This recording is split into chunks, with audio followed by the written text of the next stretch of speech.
the origins of the Hunger Games, we must delve deeper into the turbulent history of Panem and its most pivotal moment, the Dark Days.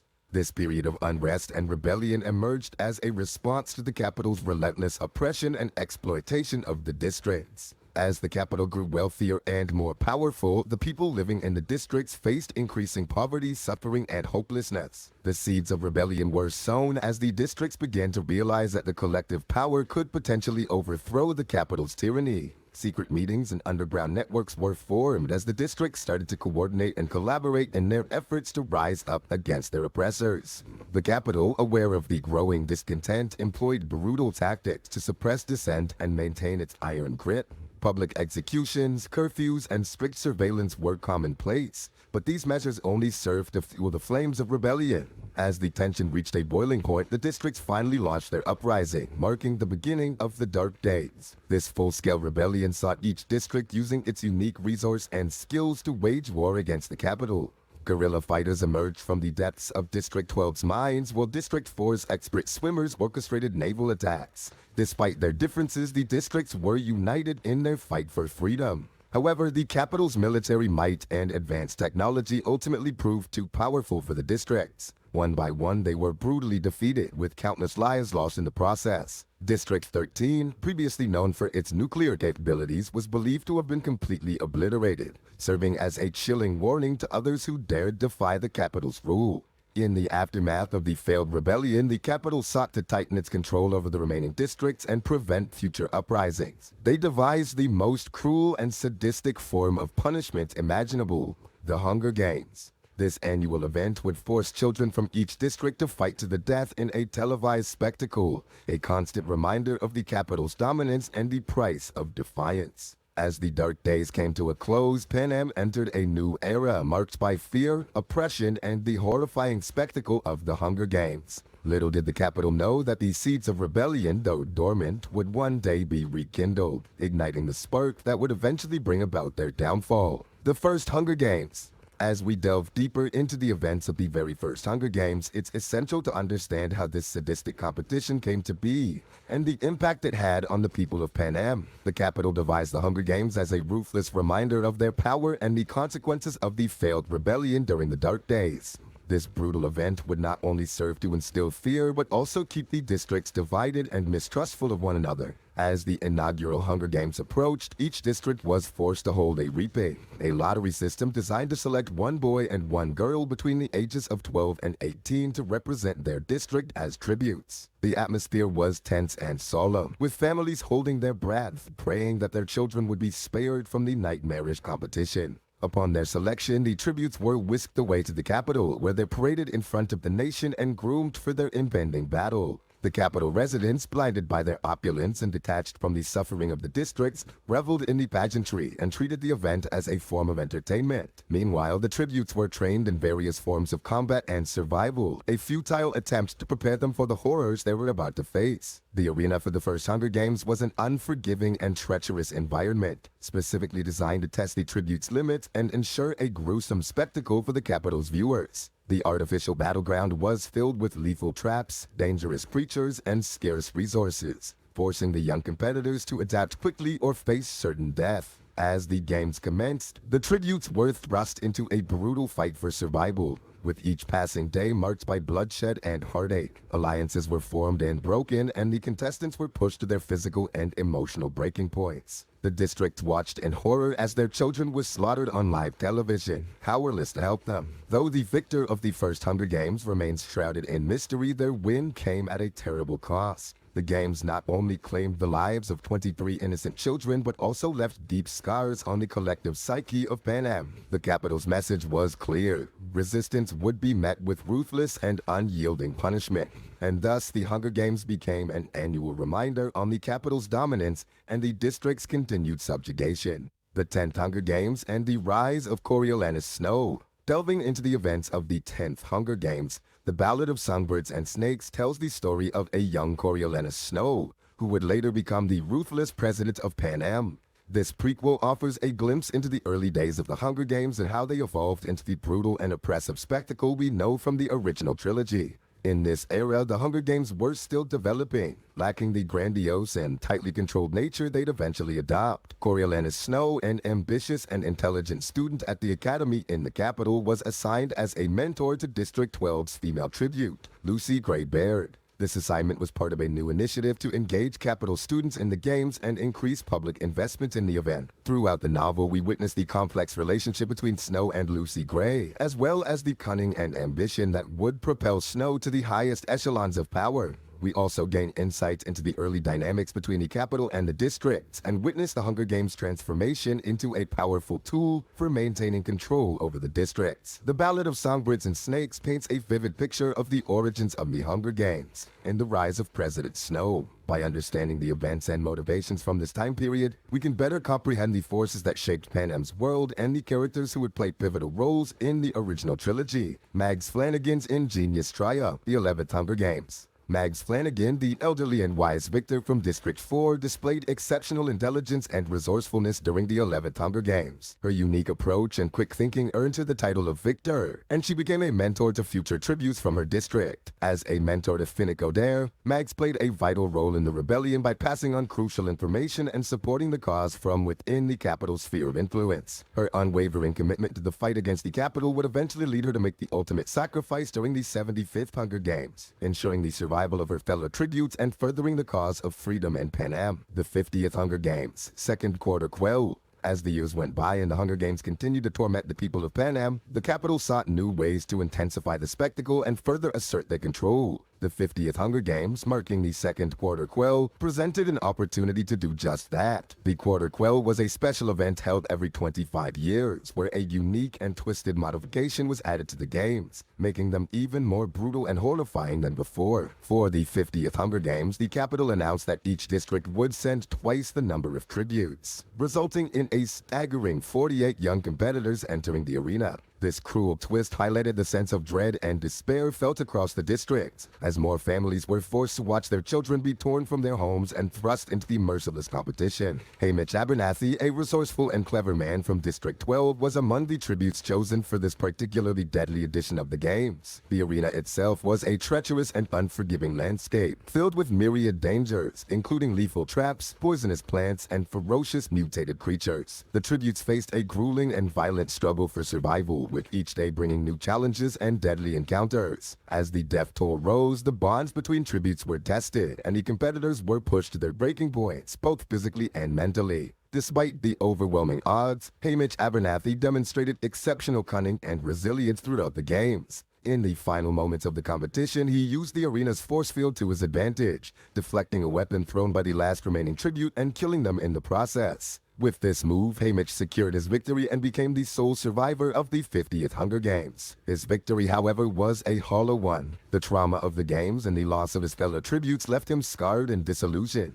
His return to District 12 marks the beginning of a life haunted by the ghosts of his past, a burden he would carry with him for years to come. The 50th Hunger Games served as a harrowing reminder of the capital's cruelty and the relentless pursuit of power and control. The tributes and their families were left to bear the weight of their losses, while the people of Panem continued to live in fear and oppression, hoping for a day when the tyranny of the capital would finally come to an end. Finnick Odair's victory in the 65th Hunger Games. Finnick Odair, the charismatic and skilled tribute from District 4, made a lasting impression when he won the 65th Hunger Games at the young age of 14. His victory showcased his exceptional abilities in the water, his mastery of the trident, and his incredible resourcefulness. However, the attention he gained from the capital brought both admiration and suffering. Following his victory, Finnick was forced into a life of servitude, exploited by the capital's elite for their personal gain. Despite his hardships, Finnick never lost sight of his true purpose. He became an integral figure in the rebellion, using his charm, connections, and influence to gather valuable information that would later help the rebels in their fight against the capital's tyranny. Joanna Mason's victory,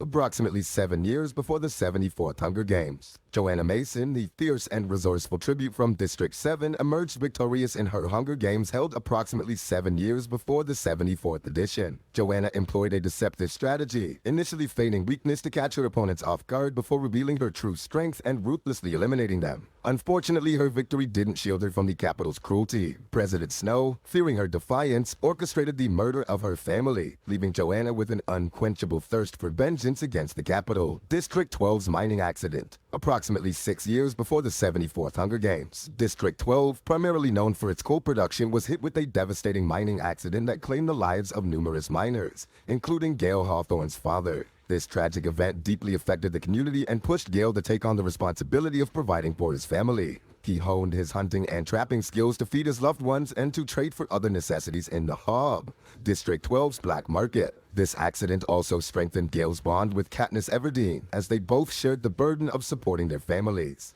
The harsh conditions and risks faced by the miners served as a stark reminder of the capital's oppressive control and the difficult lives of those living in the districts. Cinna's appointment as District 12 stylist. Approximately 1 year before the 74th Hunger Games, Cinna, the creative and compassionate stylist from the capital, was appointed as the stylist for District 12 tributes Katniss Everdeen and Peeta Mellark approximately 1 year before the 74th Hunger Games. Having secretly joined the rebellion against President Snow's oppressive regime, Cinna used his position and considerable talent to make a powerful statement against the capital. His work transformed Katniss into the Girl on Fire, a symbol of hope and resistance for the people of Panem. The 74th Hunger Games. As the 74th Hunger Games approached, the districts of Panem braced themselves for another year of heartache and loss. The capital, in its relentless pursuit for power and control, continued to hold the annual events as a brutal reminder of the consequences of the failed rebellion during the Dark Days. In District 12, the poorest of the districts, the people faced the reaping with a sense of dread, knowing that their chances of survival in the arena were slim at best. On the day of the reaping, the residents of District 12 gathered in the town square, anxiously awaiting the announcement of the tributes who would be forced to fight in the 74th Hunger Games. In a heart-wrenching turn of events, Primrose Everdeen, the younger sister of our protagonist Katniss, was selected as the female tribute. Desperate to save her sister from certain death, Katniss bravely volunteered to take Prim's place, sealing her own fate in the process. Alongside Katniss, the male tribute chosen was Peeta Mellark, a kind-hearted boy with a hidden talent for camouflage. Following the reaping, Katniss and Peeta were whisked away to the capital, where they were introduced to their mentor, Haymitch Abernathy, the sole surviving victor from District 12 and the winner of the 50th Hunger Games. In the days leading up to the games, Katniss and Peeta underwent a grueling training regimen, learning the skills they would need to survive in the arena. During this time, they also formed alliances and developed strategies, all while navigating the complex world of capital politics and manipulation. As part of the pre-games pageantry, tributes were showcased in elaborate costumes designed to represent their district's unique resources and industries. Katniss and Peeta's costumes, crafted by the ingenious stylist Cinna, featured a stunning display of flames, earning Katniss the nickname the Girl on Fire. This display garnered significant attention and support from the capital's citizens, increasing their chances of securing valuable sponsorships during the games. In a strategic move to win over the audience, Peeta revealed his long-standing love for Katniss during a pre-games interview with the charismatic host, Caesar Flickerman. This unexpected confession ignited the spark of hope and interest in these star-crossed lovers from District 12, further boosting their odds in the competition. Once the 74th Hunger Games began, the tributes found themselves in the deadly arena, an expansive and treacherous forest filled with hidden dangers, such as poisonous insects, deadly traps, and genetically engineered creatures. To make matters worse, the capital used their advanced technology to manipulate the environment, creating obstacles and challenges designed to push the tributes to their limits and provide an entertaining spectacle for the viewers. Throughout the games, Katniss demonstrated remarkable skill with a bow and arrow, as well as great survival instincts. She formed a temporary alliance with a young girl named Rue from District 11, who helped her navigate the area and avoid danger. Tragically, Rue was killed during the games, leaving Katniss grief-stricken and more determined than ever to defy the capital. In a surprising twist, the game makers announced a rule change, allowing two tributes from the same district to be declared joint winners if they were the last ones standing. This change spurred Katniss and Peeta to join forces and fight as a team. Together, they faced a series of deadly encounters, including a battle with the monstrous and genetically engineered mutations. As the games reached their climax, Katniss and Peeta found themselves as the last two remaining tributes, alongside the ruthless and dangerous Cato from District 2. In a fierce battle atop the cornucopia, Katniss and Peeta managed to outwit and defeat Cato, leaving them as the sole survivors. However, in a cruel and unexpected turn of events, the game makers revoked the rule change, announcing that there could be only one victor. Unwilling to kill each other, Katniss and Peeta devised a plan to challenge the capital's authority. They threatened to consume poisonous berries called nightlock, which would result in a double suicide and leave the games without a winner. Faced with this act of defiance, the game makers were forced to intervene and declared both Katniss and Peeta the victors of the 74th Hunger Games. However, victory came at a great cost. The trauma of the games and the loss of their fellow tributes left Katniss and Peeta emotionally scarred, struggling to come to terms with their actions and the atrocities they had witnessed. Moreover, their defiance of the capital had ignited a spark of rebellion across the districts. A spark that would ultimately lead to the downfall of the oppressive regime. The 74th Hunger Games marked a turning point in the history of Panem, setting the stage for a new era of resistance and change. As the districts began to rally behind the symbol of the Mockingjay, the seeds of the revolution were sown, and the fight for freedom and justice would continue to rage on. The Aftermath and Victory Tour. The aftermath of the 74th Hunger Games and the ensuing Victory Tour were marked by a growing sense of unrest and defiance across Panem. Katniss and Peeta, hailed as the star-crossed lovers who had outsmarted the capital, had inadvertently inspired hope and ignited a spark of rebellion in the hearts of the oppressed people. Returning to District 12 as victors, Katniss and Peeta were forced to grapple with the emotional and psychological toll the games had taken on them. The haunting memories of their fallen tributes and the brutal reality of their actions weighed heavily on their minds, leaving them to navigate the complex terrain of survivors' guilt and trauma. Before the Victory Tour commenced, President Snow, the calculating and ruthless leader of Panem, paid a chilling visit to Katniss. He informed her that her act of defiance during the games had not gone unnoticed, and warned her of the dire consequences should she fail to quell the growing unrest in the districts. This threat hung over Katniss like a dark cloud, forcing her to carefully consider her every move and the potential impact on her loved ones. The Victory Tour, designed as a celebration of the victors and a reminder of the capital's dominance, took Katniss and Peeta on a whirlwind journey through each district. As they delivered speeches and attended lavish banquets, they were confronted by the brutal reality of the capital's oppressive regime. Each stop on the tour served as a stark reminder of the suffering and sacrifices made by the people of Panem, further fueling their fire of rebellion. In District 11, the home of Rue, Katniss and Peeta delivered an emotional tribute to their fallen ally. This heartfelt gesture resonated deeply with the people of District 11 and the other districts, who began to see Katniss and Peeta as symbols of hope and resistance. Public displays of dissent and unrest grew more frequent, and the districts started to rally behind the symbol of the Mockingjay, inspired by Katniss's defiance and strength. As the Victory Tour drew to a close, the capital scrambled to suppress the escalating unrest and maintain their iron grip on the districts. President Snow and his regime intensified their efforts to quash the rebellion, implementing stricter measures, surveillance, and brutal punishments for those who dared defy their rule. Throughout the Victory Tour, Katniss and Peeta were forced to walk a dangerous tightrope, trying to protect their loved ones and their district while grappling with the realization that their actions had set the stage for a larger uprising. As the simmering unrest threatened to boil over, the capital announced the 75th Hunger Games, the third quarter quell, with a shocking twist designed to once again assert their dominance and extinguish the flames of rebellion. The events following the 74th Hunger Games and the Victory Tour marked a critical turning point in the history of Panem. With these seeds of revolution taking root and districts growing bolder in their defiance, the stage was set for a climactic battle for freedom, justice, and the very future of Panem. The 75th Hunger Games, third quarter quell.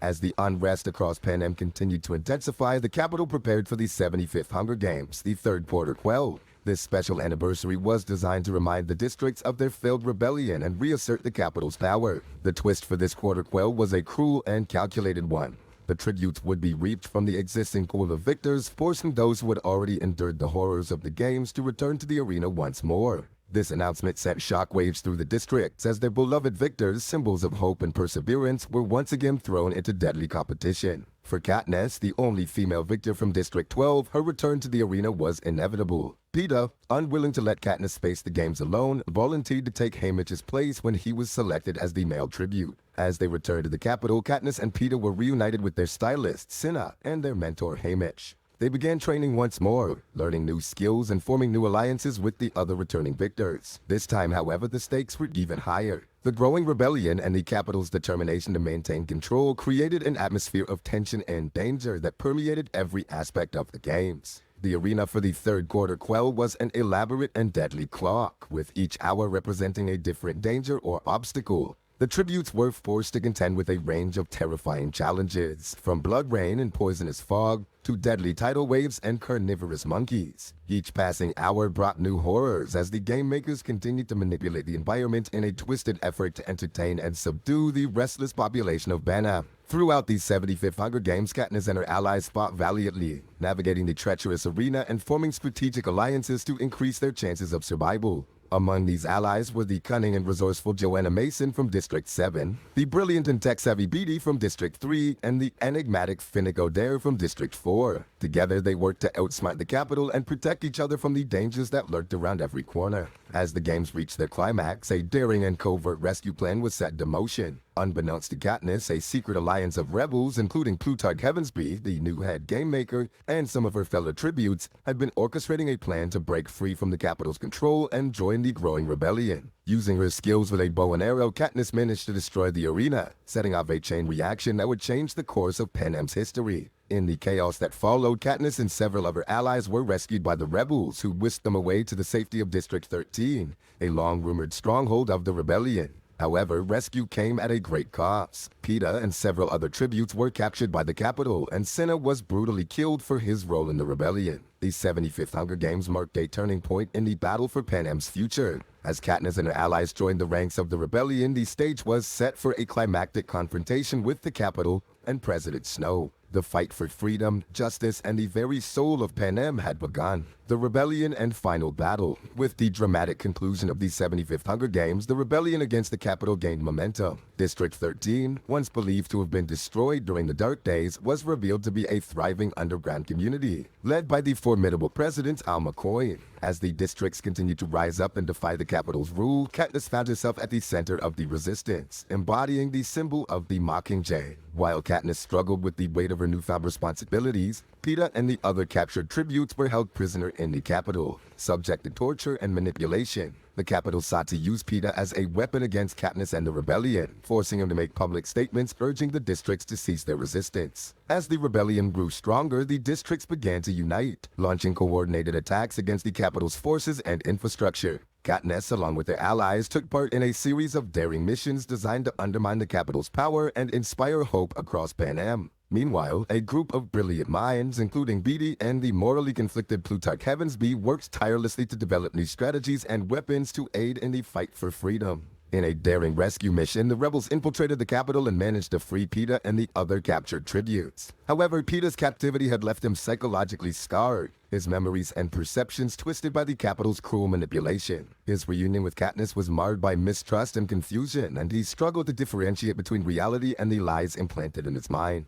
As the final battle for Panem approached, Katniss and her allies embarked on a perilous mission to infiltrate the Capitol and assassinate President Snow. The streets of the once gleaming city had been transformed into a deadly maze, filled with booby traps and hidden dangers. The rebels faced countless perils and losses, including the tragic death of Finnick Odair as they worked their way towards the heart of the Capitol. In a shocking twist, the climax of the battle saw the deployment of a weapon that bore a chilling resemblance to the Capitol's own tactics, a deadly bombing that resulted in the deaths of countless innocent civilians, including Katniss's sister, Prim. This devastating act of violence called into question the true motivations of the rebellion's leaders and the ultimate cost of victory. As the dust settled and the Capitol's forces were defeated, Katniss was faced with a final difficult choice. She could execute President Snow, the man responsible for so much suffering, or turn her weapon on President Coin, who had revealed herself to be a ruthless and calculating leader, willing to sacrifice innocent lives for the sake of power. In a bold act of defiance, Katniss chose to kill President Coin, symbolically breaking the cycle of violence and tyranny that had plagued Panem for so long.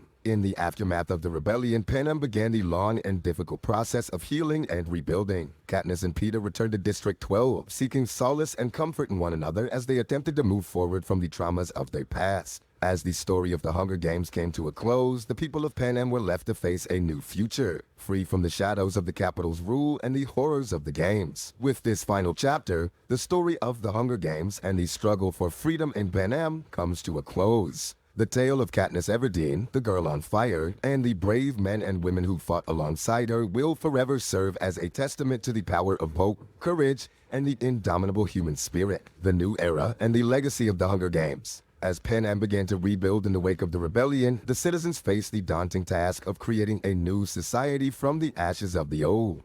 The Hunger Games, a brutal symbol of oppression and fear, were abolished, and the districts were granted greater autonomy and representation in the newly formed government. In the years that followed, the people of Panem worked together to forge a new path, striving to create a more just and equitable society. The lessons of the past served as a constant reminder of the dangers of unchecked power and the importance of unity and compassion. Katniss and Peeta, the survivors of the Hunger Games who had played such a crucial role in sparking the rebellion, eventually found solace and love with one another. They started a family in the rebuilt District 12, raising their children in a world free from the horrors that had defined their very own lives. The scars of their experiences would never fully fade, but together they found a way to heal and grow. As time passed, the memory of the Hunger Games and the rebellion that changed the course of Panem's history lived on. The story of Katniss Everdeen, Peeta Mellark, and the countless others who had fought and sacrificed for the cause of freedom became an integral part of the nation's collective consciousness. Their tales served as a powerful reminder of the resilience of the human spirit